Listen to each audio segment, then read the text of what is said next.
Hey, what's going on YouTube? It's Mr. Jackson here. I've got a deck tech video for you guys today. First and foremost, before the video gets started, I want to thank everybody that watched my Marches of the Black Rose deck tech video. That video has finally gotten up to 300 views, and it honestly means the world to me.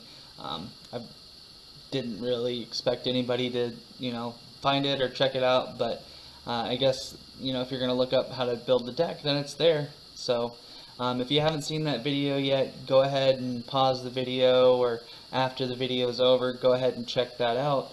I'm sure it'll be full of lots of good cards that you guys maybe didn't think to put in your Marches of Black Rose decks, or even if you don't have the deck, maybe it's something that you would be interested in building, or at least checking out to see if it's something along the lines of what you'd be interested in.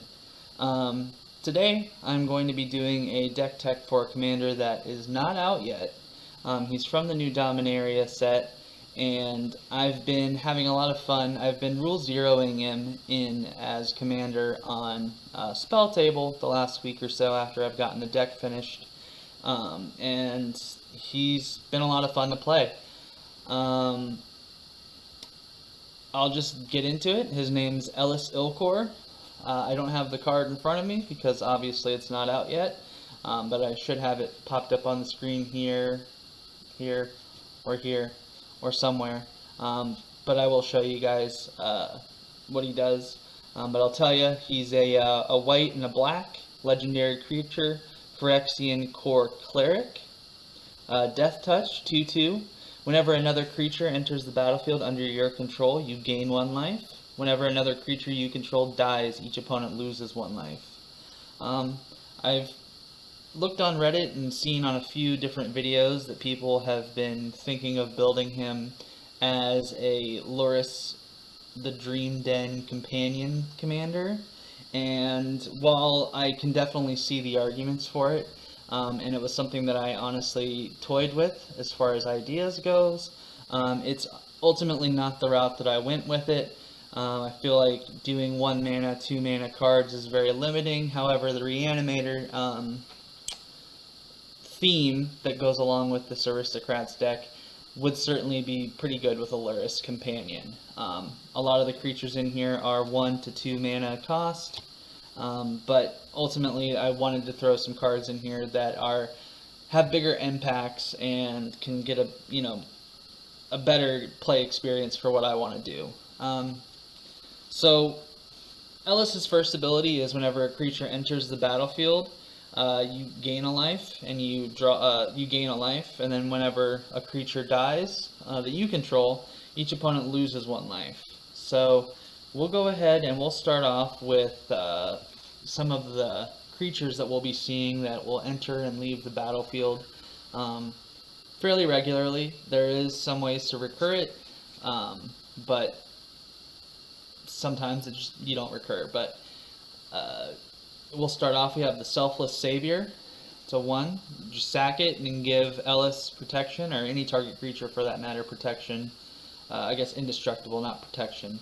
And then Selfless Savior is basically the same thing. Selfless Samurai, excuse me, is essentially the same creature. You just sack it to give a target creature indestructible until end of turn. So that's 2 creatures that sack themselves.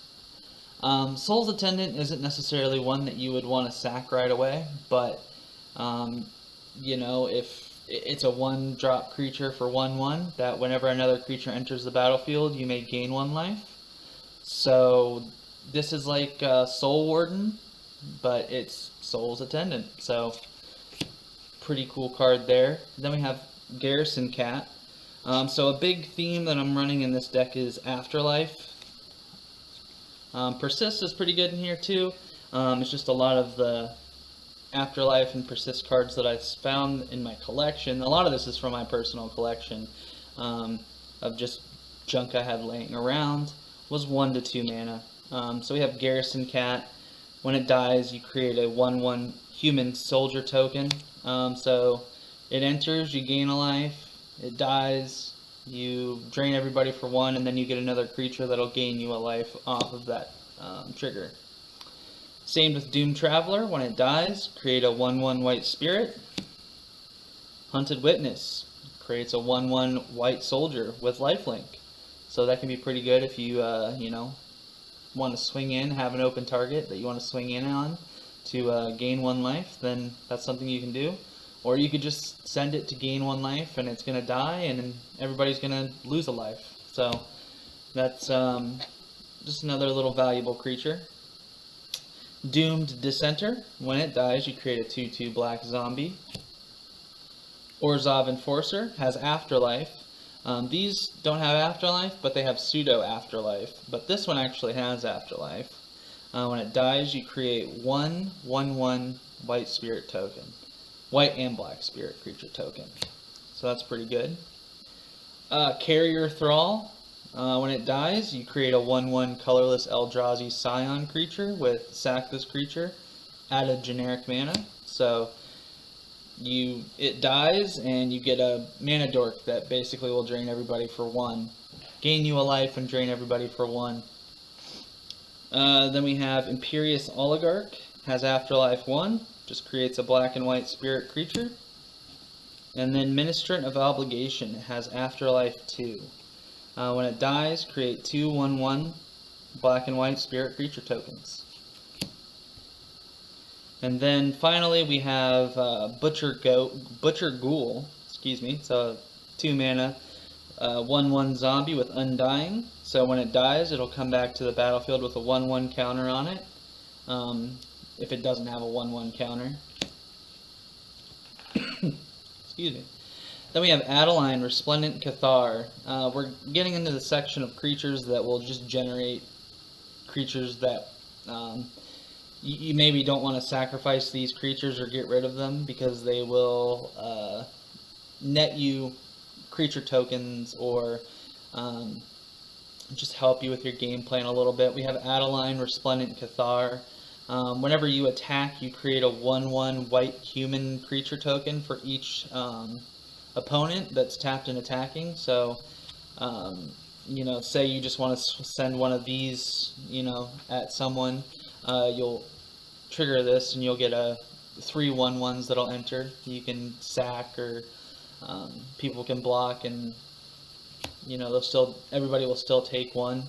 Hopefully everybody blocks each of their creature tokens and then everybody's drained for 3. Jadar, Ghoul Caller of Nephalia. At the beginning of your end step, if you control no creatures with Decayed, create a 2/2 black zombie creature token with Decayed. So at the end of your turn, you basically just make a zombie that you can attack with, and once it attacks, it sacrifices itself. Ophiomancer. At the beginning of each upkeep, so not just your own, but at each upkeep, if you control no snakes, you put a 1/1 black snake creature token into play. That snake has Death Touch. It matters sometimes, but hopefully you'll have a sack outlet out that you can just sack a snake on each person's turn, and then on the next upkeep you'll generate a new one to keep draining your opponents and gaining life. Then we have Cemetery Protector. I just got this card. I opened it up in a pack that I randomly bought. When it enters the battlefield, you exile a card from a graveyard. Whenever you play a land or cast a spell, if it shares a card type with the exiled card, create a 1/1 white human creature token. So with this, you would just exile a creature from a graveyard, and whenever you cast more creatures, which this deck's full of them, you'll create 1/1s alongside those. So you're getting 2 for 1s whenever you cast creatures. Sifter of Skulls. So whenever a non-token creature you control dies, you create a 1/1 colorless Eldrazi token. So that has sacked this creature to add 1 generic mana to your mana pool. So when your creatures die, you're going to create more. Regardless of whether they have Afterlife or Persist or anything like that. So that's pretty cool. And then Felidar Retreat. Whenever a land enters the battlefield under your control, create a 2/2 white cat creature token, Cat Beast. Or you can put 1/1s on each of your creatures. those creatures gain vigilance until end of turn. I've never used that ability.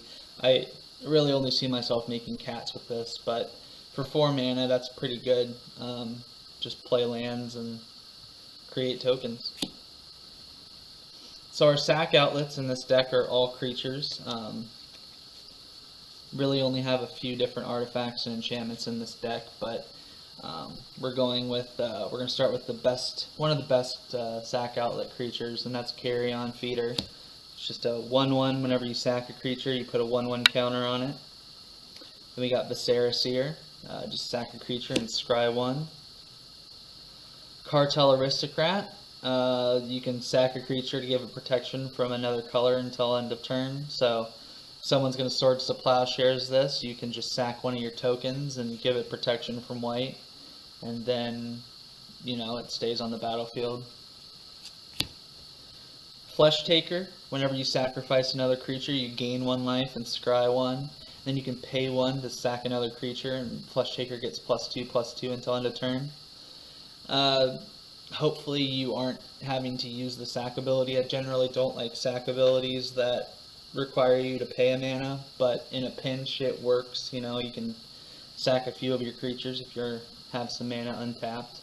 I just like the passive ability of whenever you sack a creature, you gain a life and scry 1. Bloodflow Connoisseur. It's essentially a Carrion Feeder, but it's 3 mana instead of 1.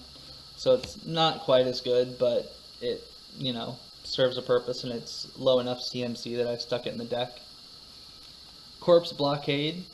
Sack another creature. It gets a death touch until end of turn. It's a 1/4 defender, so someone's swinging at you with a 3/3. You can block it and kill it.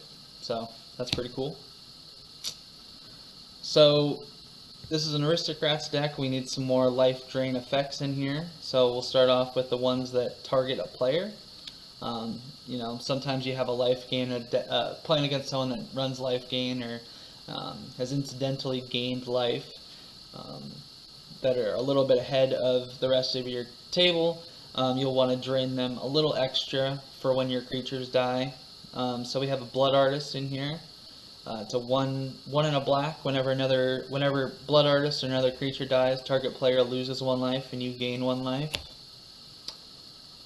Falcon Wreath Noble. It's essentially the same thing, except it's 4 mana to cast, so it's a little steeper on the mana curve there. Veto, Thorn of the Duskrows.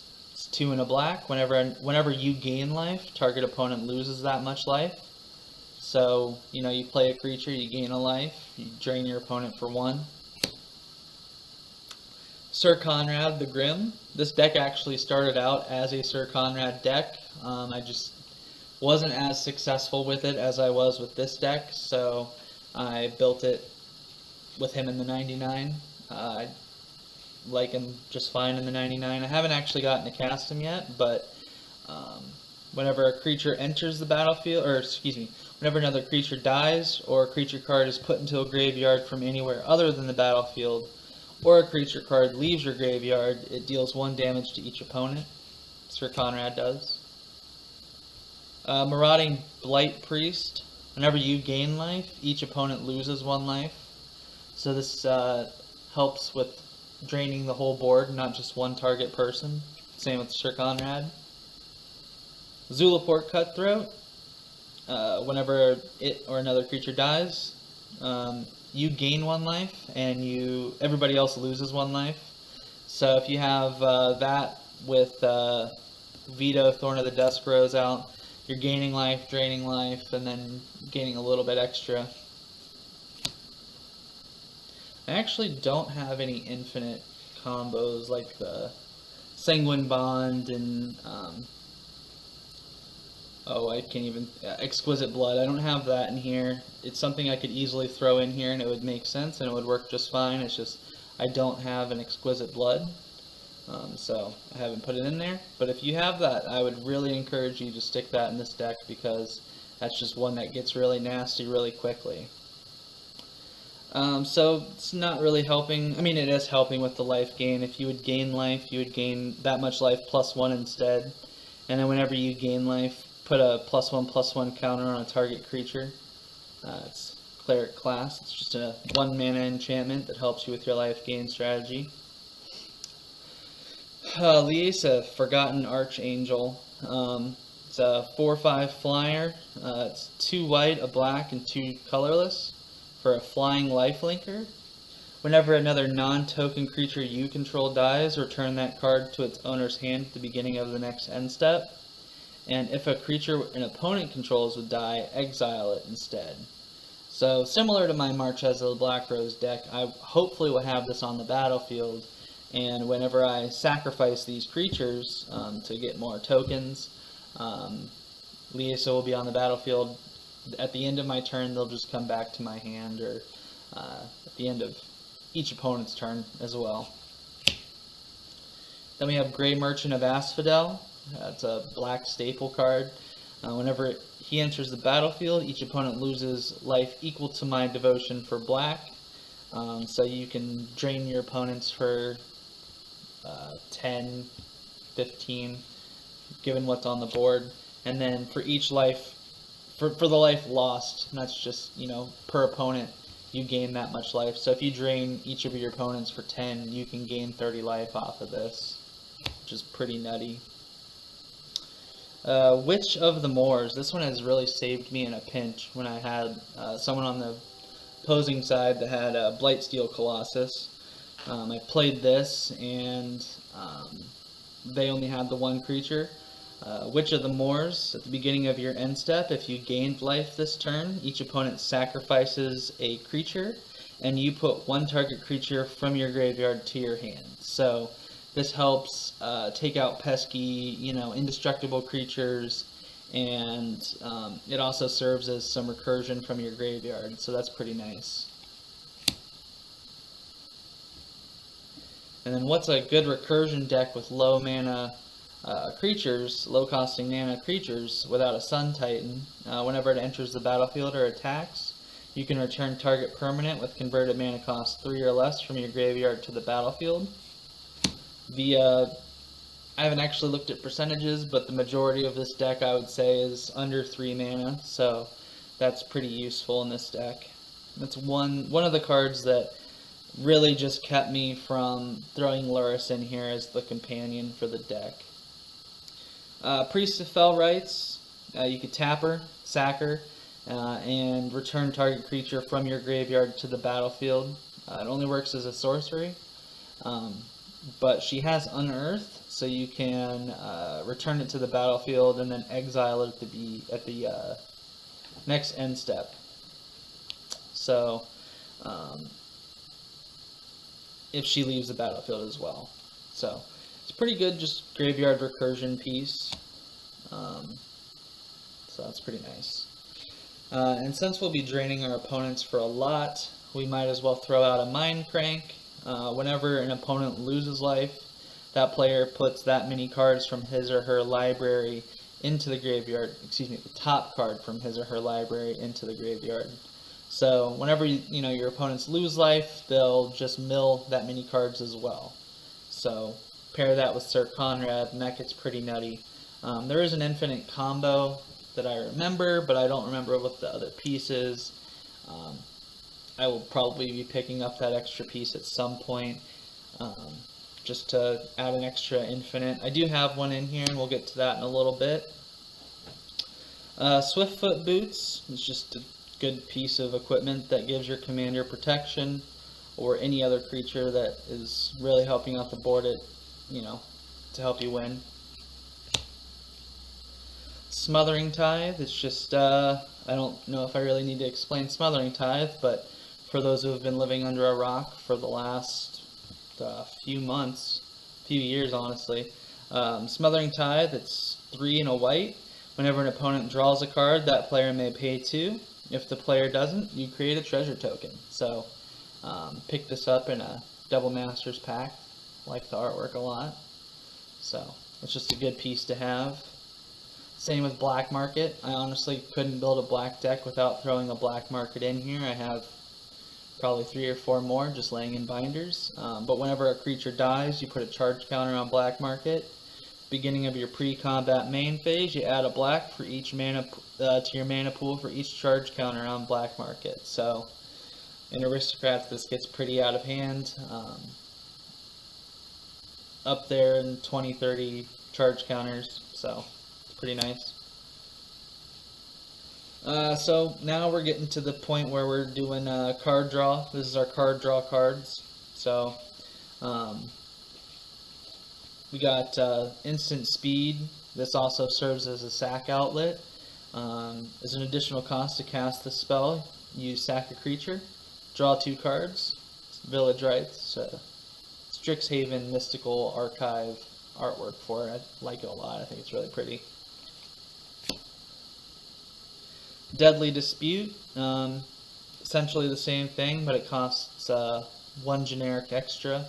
As an additional cost to cast this card, sacrifice an artifact or creature. You then draw 2 and then create a treasure token. So that extra mana you're putting into this, you're actually netting with the treasure token. So that's pretty nice. Forever Young, a little bit of graveyard recursion as well as card draw. So you put any number of target creature cards from your graveyard on top of your library, and then you draw a card. Not necessarily card draw, but I mean, it's just graveyard recursion that puts one of the cards back into your hand. So, Bankrupt in Blood, as an additional cost to cast this spell. You'll sack 2 creatures, but then you draw 3 cards. So, sack 2 of your tokens, draw 3, it's not too bad. Well of Lost Dreams, it's an artifact, 4 mana. Whenever you gain life, you may pay X, where X is less than or equal to the amount of life you gained. If you do, draw X cards. So, say you have your Gray Man and Gray Merchant of Asphodel in hand, you got your black market on the battlefield with 20 charge counters on it, you slap that down, use all of your charge counters to pay into the Well of Lost Dreams, and congratulations, you've just gained 20 cards in hand, so that's pretty nice. Morbid Opportunist, it's a creature. Whenever one or more other creatures die, draw a card. This ability triggers only once per turn. I'm not a huge fan of this ability triggers only once each turn clause to this card, but it hasn't disappointed me yet. Honestly, I feel like if it was whenever a creature dies, draw a card, I'd be pretty busted. So, having him on the battlefield, I never really sit with an empty hand. When it comes around to my turn, I've gained like 3 cards, so it's pretty nice. Mentor of the Meek is a new one that I've just thrown in. Whenever a creature with power 2 or less enters the battlefield under your control, you may pay 1. If you do, draw a card. So all of those tokens that you create essentially become pay 1, draw a card, which is pretty nice. Esper Sentinel. I think at this point it's a white staple. Whenever an opponent casts their first non-creature spell each turn, draw a card unless that player pays X, where X is Esper Sentinel's power. So you can buff it with a cleric class, which is pretty nice, but it's essentially a Mystic Remora that you don't have to pay an upkeep cost on, which is pretty nice. So now we're getting down to the interaction and other stuff in here that helps keep the deck going. I'll start with the Teferi's Protection. Until your next turn, your life total can't change, and all of you and all permanents you control have protection from everything. I guess technically your permanents phase out, but effectively it's protection from everything, which is pretty nice. Ink Shield is a card that I really love in this deck. It's instant speed, 3, a white and a black, prevent all combat damage that would be dealt to you this turn. For each 1 damage prevented this way, you create a 2/1 white and black Inkling token creature. So, you got someone swinging in on you with lethal and you have like 60 life. Guess what? They're swinging in with 60 damage. You just fog and create 60 2/1s. So I think that's pretty nice. It's definitely a card that I like a lot. Massacre Rebirth, it's both a land and just a little protection spell. The land enters tapped, so probably don't want to play this as the land, but if you're really land screwed, and you do have the Orzhov Ballista in here, or Ballista, so you can always bounce this land back to your hand and cast it for the Massacre side, but essentially it's, choose target creature, you lose 2 life until end of turn. This creature gains, whenever this creature dies, return it to the battlefield tapped under its owner's control. So it's just a nice little way to help protect, a key creature on your board. We only run 2 tutors in here. I honestly don't have that many tutors that are in black, but we have Diabolic Tutor. Search for any card in your library, put it in your hand, then shuffle. And then a Grim Tutor, which is just 1 generic mana less. I do have this pretty cool Secret Lair artwork version of it though. It's kind of hard to see on camera, but it's got some cool little Grim Reaper creature on it. Then removal. We're running a few board wipes in here. Not too much single target removal, honestly. Could probably throw some in, but with this deck I'm really looking for player removal, not creature removal. But we do have a few things in here to help us out if things get too nutty. We have Farewell. At this point I think it's kind of a white staple. It's choose 1 or more, exile all artifacts, all creatures, all enchantments, and all graveyards. Really probably only want to cast this for the artifacts and enchantments, but if somebody's cleared your board and they have some big indestructible scary things on the field, then you can cast this to exile all of their creatures as well. Definitely don't want to exile all graveyards, that would hurt us a lot. Toxic Deluge, it just gives you a little bit of control over the board, so if you want to board wipe but don't want to get rid of your commander, or like Lieso or Sun Titan or something like that, you can just cast this for 1 to wipe out at least all of your tokens, and if you're playing against someone that's also running a token themed deck, you can wipe out all their tokens as well, which is pretty nice. Meat Hook Massacre, almost identical in the way that it board wipes, and that it gives -X/-X, so that gets away from indestructible creatures, but it also adds the bonus of whenever a creature you control dies, each opponent loses 1 life, and then whenever a creature an opponent controls dies, you gain 1 life, so it really helps us with our life gain and life drain strategy. Excuse me, I've just had a itch in my throat all day. Now we're down to our combo. We're running a Animate Dead combo with Abdel Adrian, Gorion's Ward. It's a new commander creature from Baldur's Gate, but I honestly don't really see anybody running this as commander. I'd be interested to see a deck with him as commander, but so whenever he enters the battlefield, you can exile any number of other non-land permanents you control until he leaves the battlefield. Create a 1/1 white soldier creature token for each permanent exiled this way. So the way this works is you have him in your graveyard, then cast Animate Dead on him. He enters, you'll exile the Animate Dead, which Animate Dead, it's kind of a convoluted card. Essentially, whenever you can reanimate a creature from a graveyard, and then when Animate Dead leaves the battlefield, the creature dies, essentially.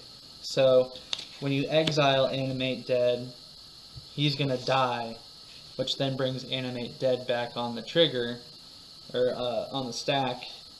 You'll do it over and over and over again until you've drained everybody for infinite life and you've gained infinite life. So there's another creature you can add to this deck. I honestly can't recall the name of it, but it does the same thing with Animate Dead. So it's a pretty nice little combo. I've gotten to pop off with it once, so it works. Our mana base in this deck is I am running a few more artifacts in this deck than I was in my deck tech for Marchesa. And honestly, since I've done my deck tech for Marchesa, I've added a few more extra mana rocks as well.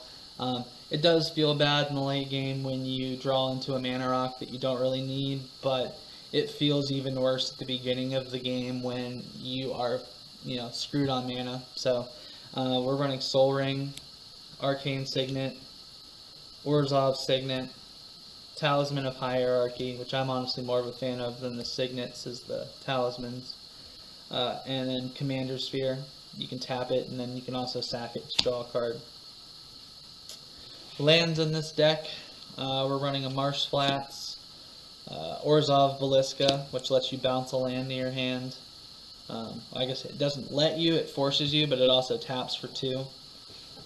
Caves of Koilos, Vault of Champions, Isolated Chapel, Command Tower. So those are our mana fixing lands. Castle Lockflame, that's going to be a land that lets us draw a card. Bajuka Bog, if you're playing against someone with a graveyard strategy, you can just, bog their graveyard to exile it. Takenuma, it's a little bit of graveyard recursion. And then Urborg and Cabal Coffers, turns all your lands into swamps. And then this one taps for mana equal to the number of swamps you control. And then I'm also running Ghost Quarter and Strip Mine, just so that my opponents know I'm not fucking around. I will destroy your lands. I usually only save these for like something like a Gaia's Cradle or Maze of Ith or Rogue's Passage, something that's really powerful that's going to stop me from winning the game. And then we're down to the basics. We got 1, 2, 3, 4, 5, 6, 7, 8, 9, 10, 11 plains. 1, 2, 3, 4, 5, 6, 7, 8, 9, 10, 11 swamps. So 50-50 on the basics. But I think all in all we're running like 36 lands if I'm not mistaken. So the mana base on this is pretty good. It could be a lot better. I recommend if you have, Orzhov Shocks or, dual lands, you can throw them in, but I'm pretty happy with my mana base. At some point I might do a video on my philosophy on mana bases. I don't really like to run the big expensive lands. I'm honestly at a point where I'm thinking about taking out fetches from my decks completely except for my landfall decks. Just because, yeah, mana fixing's nice, but I also don't want to spend $20 or $15 for something like this. So, thanks for watching the video, guys. Let me know what you think in the comment section below. Let me know which commanders from the new set you're excited for. I hope you enjoyed. Thanks for stopping by. Have a good one. Like and subscribe. I forgot to say that in the last video. But yeah, please like and subscribe and leave comments. It really helps me out. It encourages me to make more. I have a few other deck techs that I'd like to build or make in the future. So yeah, thanks for stopping by.